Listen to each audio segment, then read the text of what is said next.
말씀과 은혜를 나누기 위해 제작되었습니다.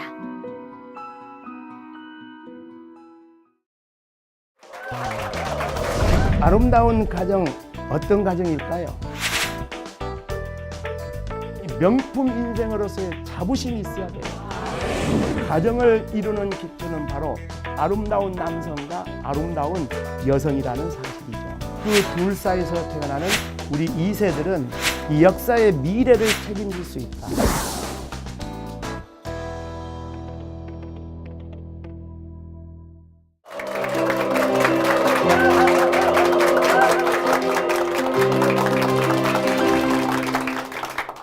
안녕하세요. 저는 구국가 순교의 성지 여수 지역에 지난 100년 동안 복음화의 어머니 역할을 감당했던 우리 여수 제일교회를 시무하고 있는 김성천 목사입니다. 여러분, 오늘 우리 모두는 신앙과 인생 여정의 가장 중요한 이슈에 대해서 우리 모두 다 같이 한번 생각하는 시간을 갖고자 합니다. 오늘의 주제는 아름다운 가정을 위하여입니다. 여러분 생각할 때 아름다운 가정, 어떤 가정일까요? 생각해 봤습니까? 자녀가 많은 가정. 예, 다복한 가정. 이 구약의 시인도 그런 이야기를 했습니다. 예, 장사의 수중에 하살통과 같다 그랬습니다. 좋은 이야기죠. 또 다른 분 아름다운 가정에 대해서 한번 생각해 본 적 있습니까? 가족 모두가 건강한. 아, 그렇죠. 요즘 웰빙 시대, 예, 또 요즘 뭐 장수 시대 다 중요합니다. 그렇지만은 가정을 하나님께서 세워 주셨기 때문에 우리는 오늘 이 시간에는 이 가정의 설계 도면에 따라서 하나님이 원하시는 그런 가정은 어떤 가정일까? 그렇게 한번 큰 주제를 가지고 생각을 해볼까 합니다.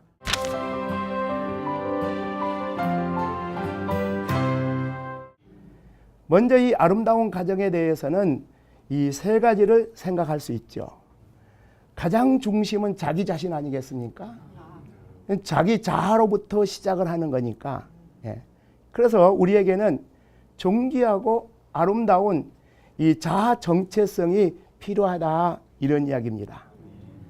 여러분, 이런 이야기가 있어요. 세계적인 유명한 화가인 피카소가 어느 레스토랑에 갔습니다. 근데 그 레스토랑에 가서 기다리는 시간이 너무 지루하니까 한 30-40분 뭐 굉장히 맛있는 음식을 주문한 것 같아요. 그래서 그 음식이 나오기까지 그 냅킨에다가 저 창문 너머에 그런 풍경화를 대상을 했습니다. 그 놀라운 일은 이분이 돌아가시고 난 이후에 유럽의 최고의 별장 한 채 값에 그림이 팔렸다는 거예요. 굉장한 일이죠. 왜 그랬을까? 그 그림을 그린 사람이 세계적인 작가라는 것이죠. 예. 미국의 어느 갤럽 기관에서 이제 당신은 외모에 만족합니까? 그렇게 질문을 했더니 그래도 남자들은 상당히 좀 자신만만해가지고 뭐라고 대답을 했는가 하면은 28%가 내가 이 정도면 된다. 예. 근데 여성들은 조금 더 달랐어요. 13%밖에 안 돼요. 그 외모를 좀 바꿀 의향이 있느냐 그랬더니 남자들도 90%, 여자들은 99%. 네. 근데 참 재미난 이야기가 있어요. 한 10여 년 전에 이 이태리에서 라비 부인의 주연으로 떠오르는 여성 가수 한 분이 있었습니다. 근데 이 여성 가수가 이태리에 유학을 와서 갈고 닦아 대단한 자기 자신이 생각할 때는 유럽의 최고의 기량에 올랐다고 생각하는데 그 콩쿠르에서 대상은커녕 입상 한 번 못 온 거예요. 그것이 궁금하다. 이게 과연 어떻게 된 일인가 생각을 해봤더니 딱 한 가지 문제가 있는 것 같아. 다른 거 아니에요. 자기 외모. 외모. 그래서 이 문제 가지고 고민을 하다가 서울에 있는 친정어머니하고 전화 통화를 한 겁니다. 그랬더니 친정어머니가 하는 이야기가, 얘야, 이 강남에서 아주 굉장한 그 성형외과 전문의가 있는데 내가 한번 알아보겠다.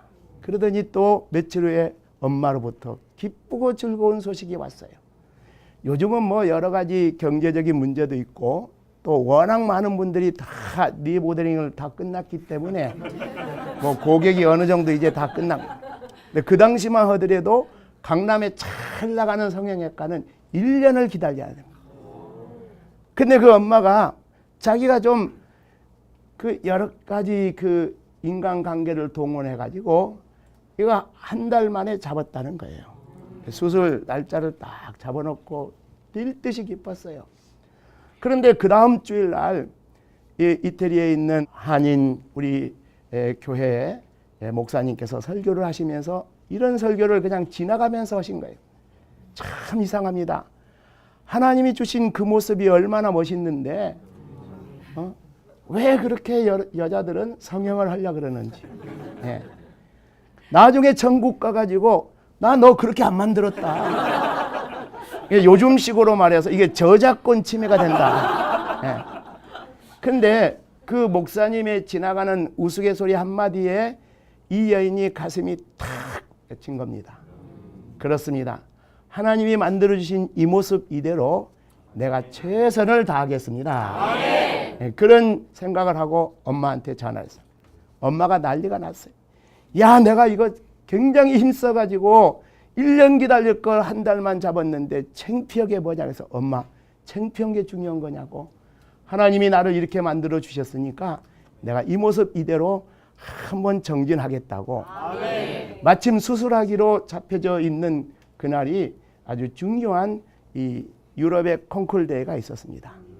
드디어 쨍하고 했던 날이 왔어요. 대상을 차지한 겁니다. 그런데 아주 대상뿐만 아니라 이 나비 부인 오페라의 주연으로 발탁되는 굉장한 영광이 찾아온 거죠. 그것이 궁금하다. 뭐가 궁금한가? 자기는 한 번도 조연도 못 해봤는데 이런 굉장한 오페라에 주연을 맡을 수 있는 이유가 뭘까?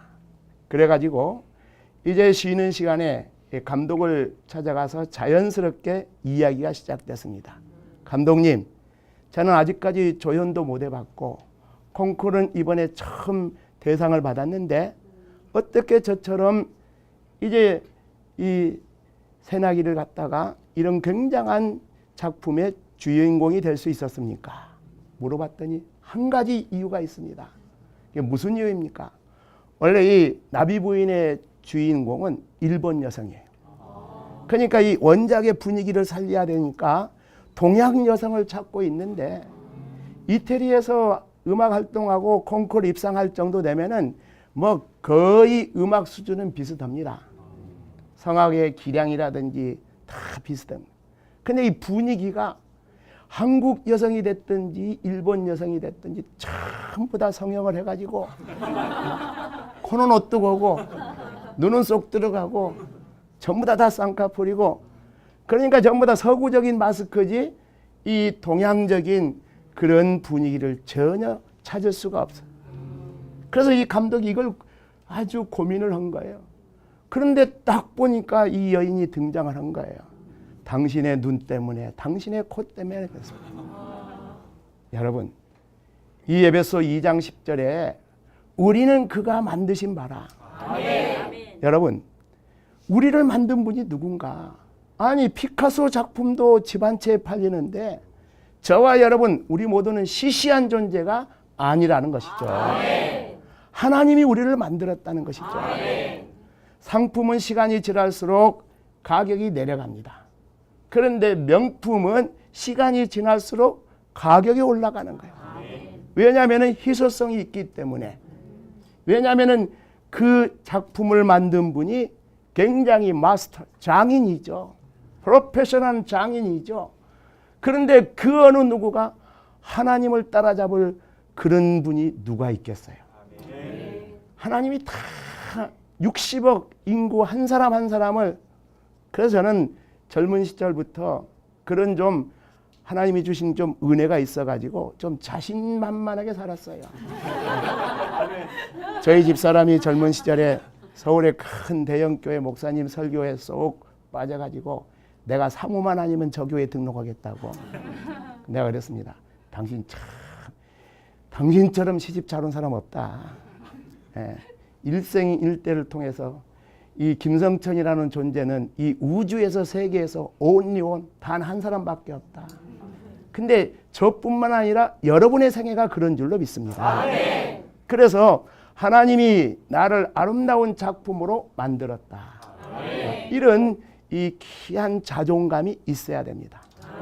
근데 하나님이 왜 우리 인생을 만드셨을까? 에베소서 2장에 계속되는 말씀 보니까 그리스도 예수 안에서 선한 일을 위해서 우리를 만드셨다는 것입니다. 여러분 미국의 역사 속에서 보면은 지금은 뭐 흑인도 대통령을 합니다만은 그 과거에 상당히 이 흑백의 차별이 심했습니다. 저는 1980년도 초반에 미국에 잠깐 가서 공부할 기회가 있었는데 그때만 하더라도 대단하더라고요. 심지어 흑인들만 모이는 교회가 있습니다. 그래서 제가 수요일 날 한국처럼 저 학교에 그 수양관에 가서 있으면서 수요 기도에 참석하려고 아무리 살펴봐도 주일 예배 한 번뿐이지 수요 예배 보는 데가 없는데 딱 한 군데가 있어.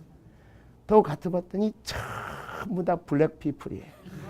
왜냐하면은 그 교회 그 교단 간판이 뭐냐면은 아프리칸 메소디스트 처치, 아프리카 감리교회예요. 그래가지고 우리가 흑인은 아닌데 고신 출신 목사님하고 제가 둘이 들어가니까 그 담임 목사님이 완전히 업이 돼가지고 설교를 1시간 반을 하시더라고요. 설교 끝나니까 갑작스럽게 또 뭐 다가도 베풀고 뭐 재직들 다 나무라고 해서 자담회도 하고 하여튼 그런 기억이 있습니다. 그런데 흑인과 백인을 다 망라하고 이분이 돌아가셨을 때 이 국부적인 존재처럼 미국인들에게 많은 존경과 칭찬을 받은 분이 있어요. 그분이 누구냐면은 아주 유명한 농업화학자인 조지 워싱턴 크라바입니다. 조지 워싱턴 많이 들어본 이름이죠. 미국 건국의 아버지인데 그의 아버지가 너 비록 흑인이지만은 이 우리나라를 건국했던 그 조지 워싱턴처럼 훌륭한 대통령이 되라.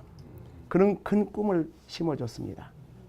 그런데 이 아이가 성장하면서 보니까 자기가 흑인으로서 그 당시에 대통령이 된다는 것은 상당히 이게 현실적인 그 어려움이 있다. 그러면 나는 어떤 분야에서 뛰어나게 일할까? 여러분 미국의 남부 지역이 다 광활한 농장이 있고 그래서 그 농장에서 일을 하는 대부분의 사람들이 흑인이었습니다. 그래서 내가 농사꾼의 아들로서 내가 이 농업 분야에서 탁월하게 일을 해야 되겠다.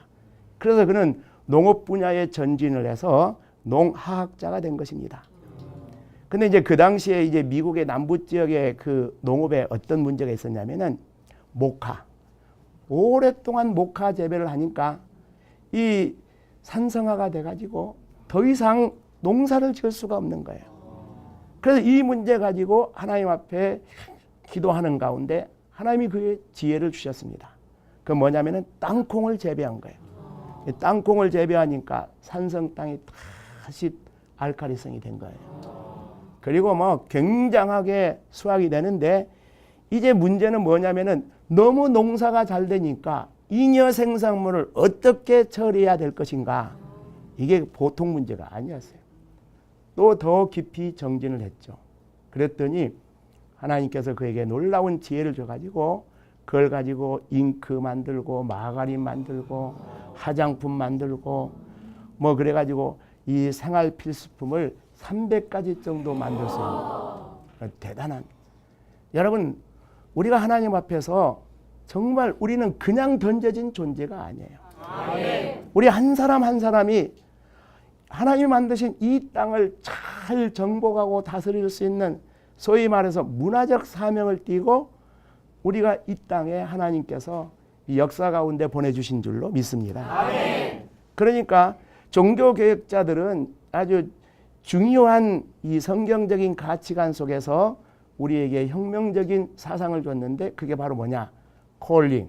그 콜링이라는 것이 물론 그리스도의 사람으로서의 부르심이지만은 또 다른 의미에서 소명. 그 중세 시대는 소명하면은 성직자의 소명만을 생각했어요. 그래서 종교개혁이 개혁자들이 주장했던 것은 모든 직업의 신성함. 그리스도 예수 안에서 선한 일을 위하여 하나님이 만드신 바라. 아멘. 우리가 이런 자존감을 가지고 나가면은 하나님께서 우리의 생애를 통해서 참으로 아름답게 인도를 하십니다. 아멘.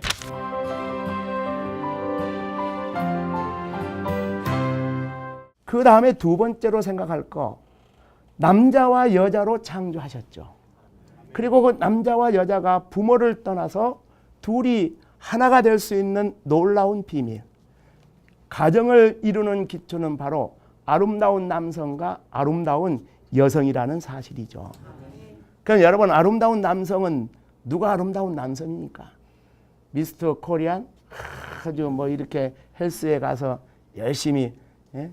이 자리에 있는 우리 젊은 사역자들도 두 사람이 열심히 헬스에 가는 걸로 알고 있는. 예. 물론 건강 위해서 좋지요. 예. 그런데 여러분, 아름다운 남성은 한 가정의 가장으로서의 리더십을 아름답게 발휘할 수 있어야 된다. 이거죠. 창세기 2장 19절에 보니까 하나님께서 아담을 데리고 갔습니다. 하나님 만드신 모든 그 동물들. 그래서 그 개개의 존재에 대해서 이름을 짓도록 아담에게 그런 특권을 줬어요. 이건 무엇을 이야기한가? 물론 남자나 여자나 다 하나님의 그 창조 속에서는 인격의 동등함이 있습니다. 그럼에도 불구하고 창조의 질서에 있어서 그 남자에게 리더십을 허락해 줬다는 것이죠. 그런데 이제 우리가 이제 이걸 가지고 생각하면서 특별히 아름다운 가정을 이루기 위해서 우리 남성들은 그 가정에 영적인 제사장의 사명이 있는 것이죠. 사랑하는 아내를, 사랑하는 자녀들을 하나님의 신령한 은혜의 말씀으로 가정을 잘 가꿔야 돼요. 또 한 가지가 있습니다.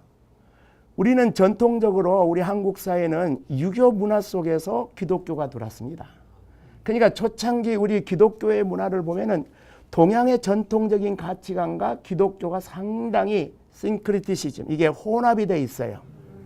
그래서 이제 뭐 소위 말해서 토속적인 무속 그 신앙도 같이 조금 그 연관이 돼 있는 것도 있고, 재미난 이야기가 있는데 130년 전에 선교사님들이 이제 우리 한국에 오셔서 열심히 전도를 합니다.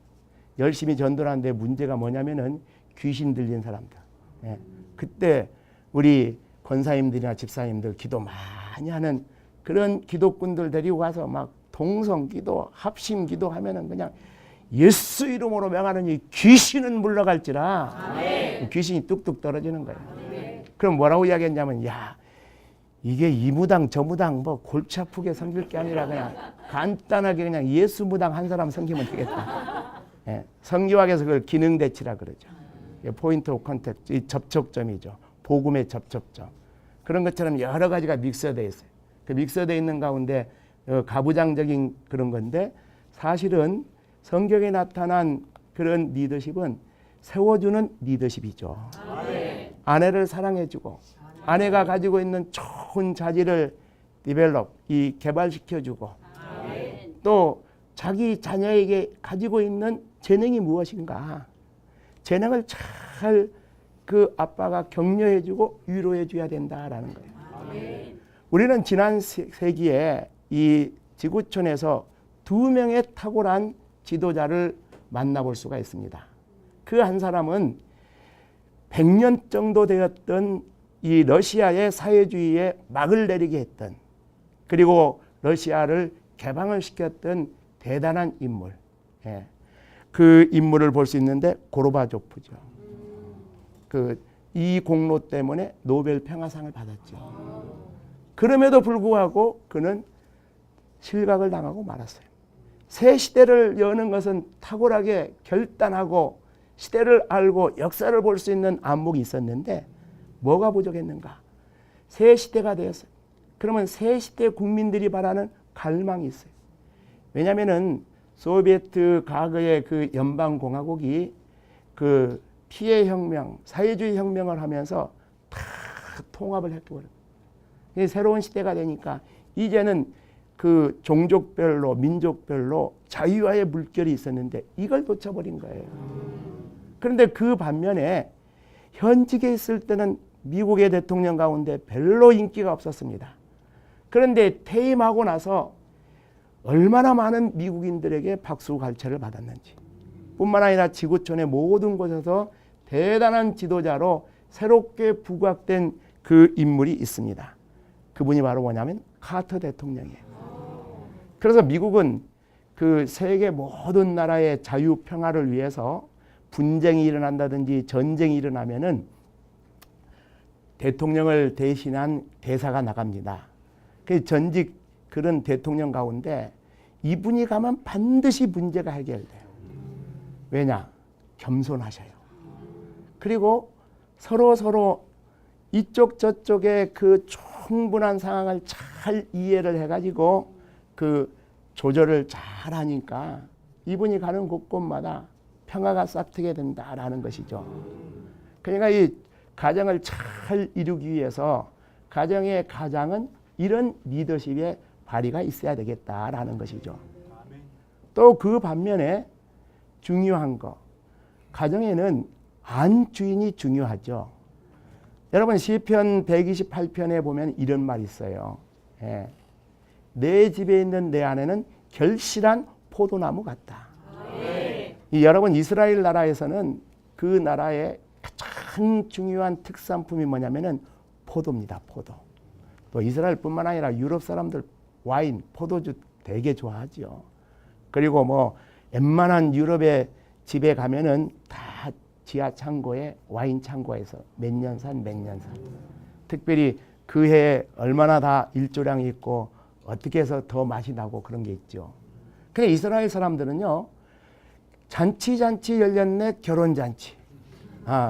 자녀들 결혼시키고 하는 그 잔치에서 이게 정말 중요한 음식 메뉴가 있는데 포도주입니다. 그러니까 예수님이 갈릴리 가나 혼인 잔치에 가서 그 비상 걸린 게 뭐가 떨어진지라 포도주가 떨어진지라. 그 포도주 떨어지면은 신혼 가정에 이게 상당히 징크스예요. 해피하지 않는다는. 근데 우리 예수님이 가서 물이 변하여 뭐가 됐다? 포도주가 됐다. 이제 포도주는 기쁨의 상징이에요. 그 기쁨을 서로 막 나누는 거예요. 또 뿐만 아니라 이스라엘 백성들이 시련 속에 고난 속에 고통 속에 있을 때 전쟁에 나갔는데 전사를 했다든지 그 어려운 가운데 있을 때 그 슬픔도 그 고독도 달래줄 수 있는 게 뭔가? 포도주예요. 그러니까 한 가정을 잘 자녀를 양육하고 남편을 잘 내조하는 그런 여인은 결실한 포도나무 같은, 예, 우리를 기쁘게 해주고 우리를 슬퍼할 때 위로해주고, 예, 이런 아내가 아름다운 여성인 줄로 믿습니다. 그런 여인들은 영적으로 하나님의 말씀으로 자신의 내면 세계를 잘 가꾸는 여인이에요. 잠언 31장 23절에 지혜로운 여인에 대해서 그 남편이 성문에 앉아 있는다 이런 이야기를 했어요. 이 과거의 유목 농경 산업 시대에서 분쟁이 일어나요. 농토 분쟁이라든지 초지 분쟁이라든지 우물 분쟁이라든지. 그러면 그걸 다 어디에 가서 조정을 받는가 하면은 성문에 가면 재판관들이 있어요. 또 그 재판관들이 그 성 안에 있는 장로들, 그 어른들을 초청해 갖고 그걸 이제 의견을 들어요. 그런데 젊지만 아주 총명하고 탁월하고 인격이 후덕하면은 그 장로들도 그분을 성문으로 모시는 거예요. 그래서 요즘으로 말하면 멘토링, 자문을 구하는 것이죠. 그러니까 아내가 남편을 잘 내조해줘서 남편이 그렇게 사회에서 지역에서 교회에서 존경받고 사랑받는 그런 인물로 만드는 사람은 누구냐?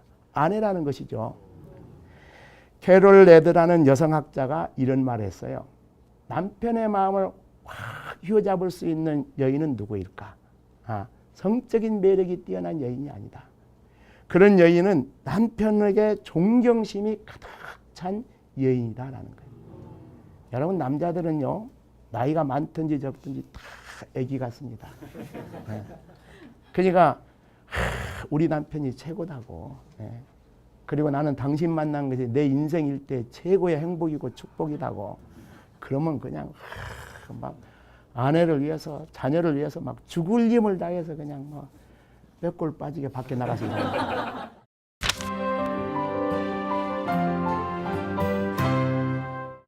부부의 사랑이 클수록 큰 그릇에 자녀로 이 성장할 수 있는 거예요. 그러니까 자녀들이 상처받고 힘들고 어려운 것은 다른 문제가 아닙니다. 어느 분이 상담하는 목사님, 교수님을 찾아왔어요. 아들이 셋 있는데 중학교 다니는 아들은 가출했다 하면은 이건 전국구예요. 둘째까지 초등학교 2학년인 막내만 수원 시내에서 발견된다. 이야기를 들어보니까 다른 문제가 아니에요. 아이들이 집을 자꾸 뛰쳐나가고 본드 마시고 하는가. 이 엄마 아빠가 시도 때도 없이 소리 지르고 싸우니까 집에 들어가기가 싫은 거예요. 그래서 이 엄마 아빠들이 참 사랑하고 존경하고 하면은 그런 부모의 그 품 속에서 귀하고 아름답고 건강한 자녀들이 성장할 줄로 믿습니다. 예. 그래서 이제 이 아름다운 가정을 위해서 세 번째는 뭐냐? 하나님이 우리에게 주신 그 2세들을 잘 양육하는 것이죠. 여러분, 애국자가 되는 거 멀리 있는 게 아닙니다. 우리 가정의 자녀를 잘 양육해서 그 자녀가 20년, 30년, 40년 후에 조국과 민족 앞에 정말 대단한 일을 할 수 있다면 그 부모가 애국자 아니겠습니까? 하나님 나라 앞에서도 그렇죠. 여러분 보십시오. 430년 동안 그 지긋지긋한 예급의 노예살이에서 그 놀라운 출애굽, 젖과 꿀이 흐르는 가나안 땅으로 인도했던 그 모세. 그 모세를 누가 길렀느냐? 사실은 예급의 왕자였지만 그 나일강에서 데려온 왕자 아닙니까? 그러니까 그 어머니 유니게가 그런 굉장한 용기가 있었던 것이죠. 용기뿐만 아니라 지혜도 있었죠. 예. 이게 어느 정도는 007 작전으로 이게 갓난 시절에는 숨어서 키울 수 있었는데 이제 더 이상 노출되면은 아이 죽고 자기 죽고. 그러니까 생각을 해본 거예요. 공주가 아들이 없어. 근데 이 모세는 딱 봐도 이게 누가 보든지 총명하고 지혜롭고 이쁜 아들이. 그러니까 이 공주가 이 나일강에 피크닉 나오는 타이밍을 탁 잡아가지고 그 아들을 살짝 띄워보내니까 이게 벌써 히브리의 가정의 아이인 것은 알지만 너무너무 이 아이가 총명스러우니까 그리고 평상시에 아들 없으니 얼마나 그 아들에 대한 소망이 있었겠어요. 예. 근데 그 공주가 그냥 공주가 아니에요. 바로의 왕의 무남동녀였어요. 그래서 왕위를 이어받을 수 있는 대단한 공주인데 지혜롭기 때문에 자기 남편에게 양보한 거예요. 근데 남편과 그 공주 사이에는 아들이 없어요. 그리고 다른 여인 사이에서 아이가 있었는데 자기 아이가 아니니까 관심이 없는 거죠.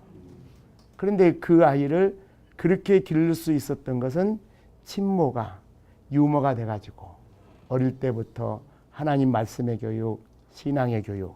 그래서 나이 40이 됐을 때 예급의 모든 화려한 그 금은보화, 그 모든 왕관까지도 다 포기하고 민족의 고난에 동참하고 그리고 마침내 민족 구원과 인류 구원의 놀라운 인물이 됐죠. 그 인물을 누가 길렀느냐?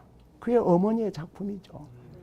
그러니까 하나님께서 저와 여러분 우리 모두의 가정에게 주신 이런 귀한 자녀들을 잘 양육해서 저 하늘의 별과 같이 빛나는 오늘 이 어두운 시대 속에서 복음의 영향 있는 그런 대단한 그런 시대의 리더로 발굴하고 양육할 수 있는 그 부모, 그런 민족 앞에 하나님 앞에 놀라운 인물이 될 줄로 믿습니다. 아멘. 그렇게 하기 위해서는 우리가 자녀들에게 자신감을 심어주는 부모가 돼야 된다라는 토마스 호빙이라는 사람이 있었습니다. 프린스턴 대학이라는 미국의 아이비리그 대단한 명문 대학에 입학을 했어요. 고등학교 성적 좋고 SAT 성적 좋아서 들어갔는데 문제는 대학에 들어가 가지고 이제 발굴할 만한 실력이 나타나지 않는 거예요. 그러니까 이게 까딱 잘못하면은 그 학교에서 퇴출당하기 일보 직전에 전공을 바꿔버렸어요. 조각가로 바꿨어요. 전혀 예술의 문외한이에요. 근데 한 번은 교수가 이상한 거 하나를 딱 들고 와서 여러분 이게 뭐라고 생각합니까? 그랬더니 미술을 전공한 학생들이 그건 조합니다. 그건 일치입니다. 뭐 상상을 동원해서 이야기를 하는 거예요. 토마스 호빙의 차례가 돼서 교수님 대단히 죄송합니다. 저는 지금까지 이 예술 미술 분야의 문외한인데 오늘부터 공부하려고 그럽니다. 제 생각에는 그 예술품 아닌데요. 그 조각품 아니에요. 그 꼭 병원에서 쓰는 뭐 수술 기구 같은데요. 와, 박수 갈채가 나온 거예요. 편견을 버리라는 거예요. 실제로 교수가 갖고 왔던 것은 산부인과 의사가 쓰는 수술 기구 중에 하나였어요. 그 칭찬 한마디에 그때부터 정진해가지고 뉴욕 그 굉장한 미술관의 큐레이터로 대단한 그 분야의 전문가가 될 수 있었어요. 그래서 이렇게 한번 크게 자신감을 심어주는 거 교육학에서 호빙 이펙트라 그럽니다. 여러분 자녀들을 구박하면 안 돼요. 예? 그 자녀가 다 어디에서 나왔습니까? 그 아빠 그 엄마가. 예? 근데 더 중요한 것은 그 자녀들은 하나님의 자녀인 줄로 믿습니다. 자기 자녀인 것처럼 아이들을 왜 구박합니까? 하나님의 형상대로 진 하나님의 걸작품인데 예. 자신감을 심어줘야 되죠. 시편 127편 보니까 자식은 하나님께서 주신 상급이라 그랬어요. 예. 그러니까 이 자녀들에게 칭찬해주고 앞으로 너희들 잘 성장해서 너희들의 미래를 통해서 내 노후가 기쁘고 즐거울 줄로 믿는다. 예. 예. 제가 그래서 우리 아이들 이렇게 어릴 때 용돈 주면서 내가 그냥 준 게 아닙니다. 너희들 앞으로 내가 준 용돈의 10배를 줘야 된다. 예. 근데 그게 흉내를 조금 내더라고요. 예. 흉내를 조금 내. 예. 그러니까 그렇게 자녀들을 격려하는 거 굉장히 중요한. 자신감을 심어주는 거 중요해요. 더 중요한 게 뭔가 귀한 유산이 있어요. 그래 우리가 흔히 유산 그러면은 뭐 굉장한 재산 이야기하는데 여러분 그거 물려줘 봤자 옛말에 부자 몇 대 가지 않는다. 3대. 네, 부자 3대 가지 않는다 그래서. 그런데 정말 중요한 게 뭔가 신앙의 유산이 있죠. 아멘. 여러분 한 100년 전의 인물인데 록펠러 세계 최고의 재벌이죠. 근데 한 번은 그 시카고에서 이제 경제 기자가 인터뷰를 했어요. 회장님, 이렇게 굉장한 세계적인 재벌이 된 특별한 사연이 있습니까? 그랬더니 있다는 거예요. 자신만만하게. 뭡니까? 그랬더니 뭐라고 말하냐면은 자기 부모에게 굉장한 유산을 받았다는 거예요.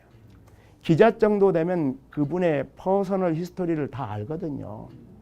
근데 대단히 죄송한 이야기지만 록펠러 아버지는 술 주정뱅이였어요. 그리고 록펠러가 6살 때 아버지를 일찍 이해했어요. 그런데 이렇게 가난한 술 주정뱅이의 그 아들이고 어린 시절에 어려웠는데 깜짝 놀래갖고 무슨 유산입니까? 했더니 웃으면서 알고 계시죠? 우리 아버지는 그런 분이지만 우리 어머니는 위대한 믿음의 어머니입니다. 어머니에게 받은 신앙의 유산이 몇 가지 있어요. 근데 그 중에 하나가 뭐냐면은 11조 헌신이에요. 그래서 꼭 한쪽 주머니는 용돈을 10센트 주면은 오른쪽 주머니는 1센트나. 그러니까 이건 절대 이거 털면 안 된다. 그래서 40명의 직원을 전담 직원을 둘 정도로 정확한 11조를 내기 위해서 그런 11조국이 따로 있었어요. 굉장한 인물이죠. 또 한 가지 그에게 주었던 유산이 뭔가? 예배의 생명을 걸으라는 거예요. 근데 재미난 이야기가 있어요. 록펠러가 출석하는 교회 그 원래 재적 성도는 750명인데 에브리 선데이 매 주일마다 1,500명이 예배를 드려요. 왜 그런지 알아요? 록펠러 회장 얼굴 한번 보고 싶은데 그 회장님 얼굴을 아무 데서나 볼 수 없잖아. 근데 그분은 반드시 자기 교회에서 주일 예배를 드려요. 아무리 사업이 바쁘지만은 토요일 날은 돌아옵니다. 그리고 주일 예배를 지키는 거예요. 그러니까 그 교회 가면은 노펠로 볼 수 있다 그러는데 보지를 못하는 거예요. 왜 그런가? 30분 전에 예배 시간 전에 교회 제일로 앞자리에 앉으라는 거죠. 그리고 그날 목사님 은혜스러운 말씀 증거해 주기에 기도하고 본인이 은혜 받기 위해서 기도하고. 아멘. 그러니까 뒤통수는 뭐 노펠로 뒤통수니 누구 뒤통수인지 알 수가 없잖아요. 예. 그런 정도로 예배에 힘쓴 거예요. 하루를 시작할 때 하나님의 말씀을 읽고 시작을 합니다. 아멘. 하루를 마칠 때는 또 기도하면서 자신이 오늘 하루 하나님의 뜻대로 살지 못했던 거, 부족했던 거 회개하면서 기도하고 잠자리에. 무엇보다도 남을 도울 때 힘껏 도우라는 것이죠. 이 록펠러는요, 4,928개의 예배당을 미국 전역에 지었어요. 예. 그리고 그 록펠러가 세웠던 여러 가지 것들이 있지만 지금 시카고 대학은 노벨상 왕국이 됐어요. 그리고 많은 자선 단체를 세웠어요.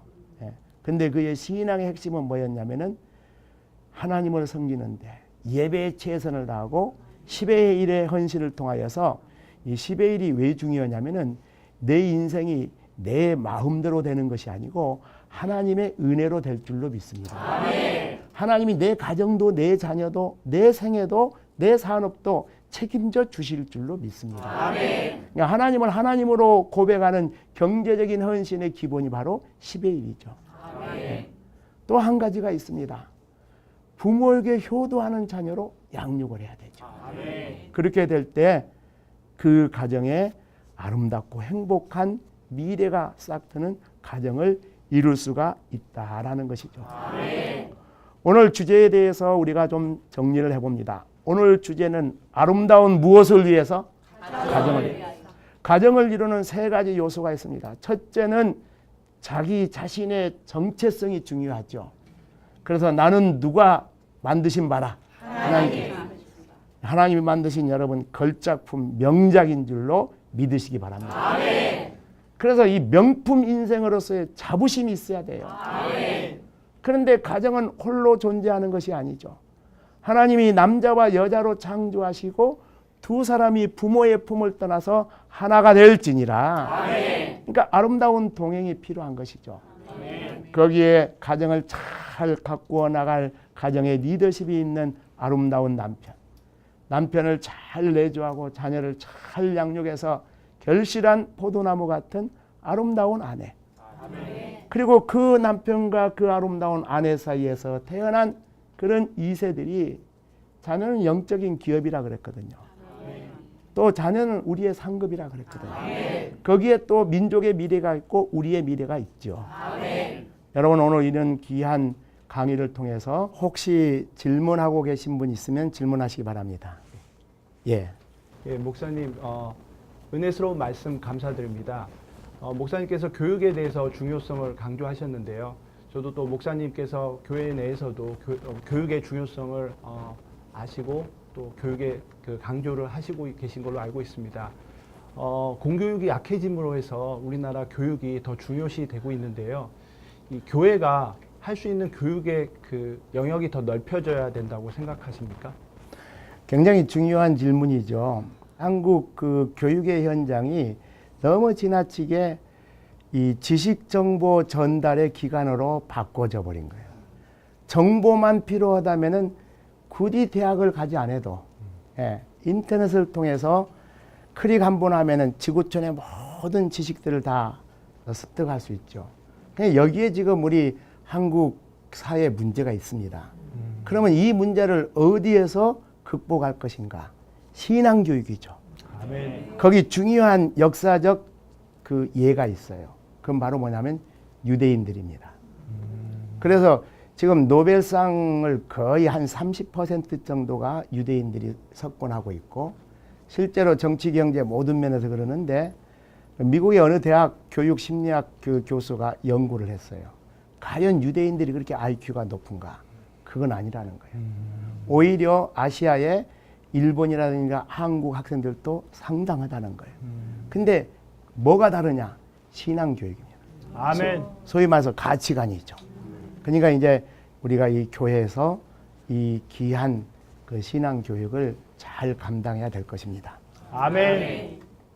오늘 우리 모두는 매우 중요한 주제를 생각했습니다. 모든 것은 가정에서 출발을 하죠. 사람을 가리켜서 사회적인 동물이라 그러는데 이거 굉장히 성경적인 가치관입니다.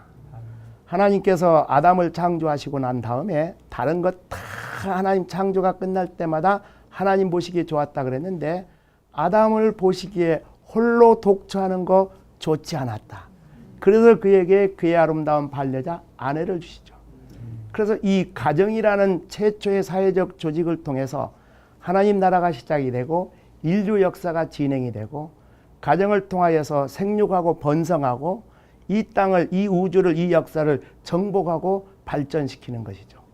그러니까 이렇게 중요한 가정에 대해서 가정을 이루는 내 자신의 자아의 아름다운 그런 자존감, 하나님의 백성이라는 자존감, 하나님의 작품이라는 자존감, 아멘. 하나님 주신 그 가정을 이루어 나가는 남편과 아내, 그리고 그 둘 사이에서 태어나는 우리 2세들은 하나님 나라를 위하여 조국과 민족 앞에 이 역사의 미래를 책임질 수 있다. 아멘. 그래서 신앙의 유산이 잘 되면은 미래가 밝아지는 것이죠. 아멘. 그런 의미에서 오늘 우리는 아름다운 가정을 이룰 수 있는 나는 어떤 존재인가, 그리고 남편과 아내는 어떤 존재인가, 그리고 그 두 사람을 통하여서 하나님이 주시는 귀한 선물 우리 2세들을 믿음 안에서 건강하게 또 성경적인 세계관 가치관 속에서 잘 양육하면은 앞으로 이들을 통하여 저 하늘의 별과 같은 바닷가의 모래알처럼 무수히 많은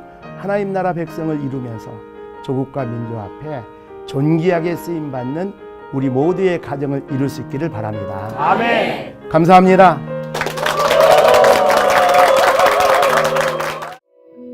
이 방송을 보시고 영상선교에 참여하실 분은 ARS 060-800-1111번을 눌러주세요.